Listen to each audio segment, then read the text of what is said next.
So there's two key aspects: ourself, awareness and management, and then other people, awareness of them and managing them or our relationship with them.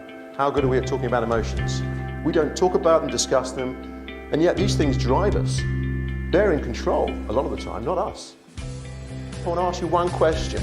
How are you feeling? Nervous? Hands up those who were too shy to say they were nervous. And it's been shown scientifically that if you get the left and the right brain to work more productively together, you become more productive. How are you feeling?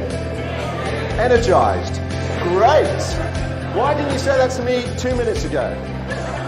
No, really, why didn't you say that to me 2 minutes ago? You weren't ready to.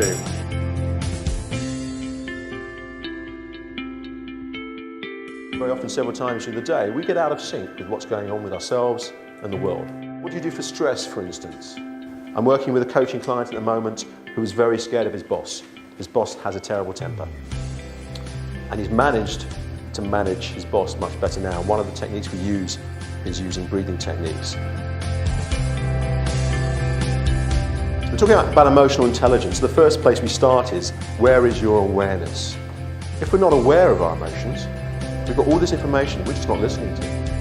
Your perspective on how you work is suddenly enlarged. You can then work far more securely to understand that you know what you're doing is not just going to work for you, it's going to work for who you work for. One person's going to share situation, what happened, and what they felt. The other person will listen really carefully. I had to really concentrate, because I think the habits are that we sometimes try and interrupt, we think ahead of maybe what they're trying to say, so I had to really focus in and just listen to the words that she was telling me. You weren't used to it? No. That's really honest. Thank you. A lot of people are saying thank you very much. It's an amazing experience when we feel we're being listened to. People actually feel real value when we show that we've listened to them.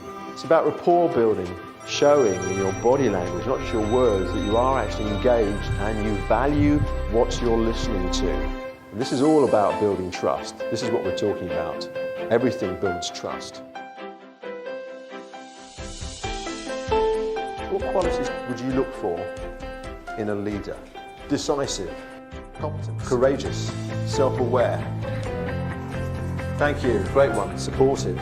These qualities are fundamental human qualities relating to relationships. The very competencies that help us lead ourselves and lead other people.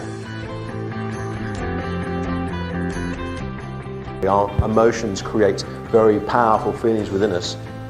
Because he's practiced it, he can bring it in at the moment he really needs it, which gives him those few seconds that you mentioned, but gives you clarity.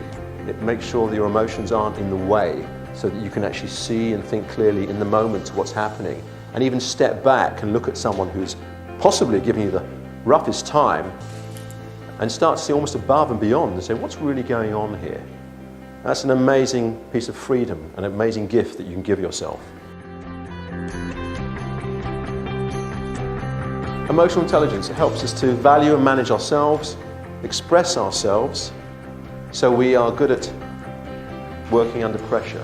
It also helps you to understand what other people are thinking and where they're coming from, so that you can connect better. If you look at the areas you want to develop, they can transform the way that you communicate with others, and not only that you will value other people, but you will also be valued.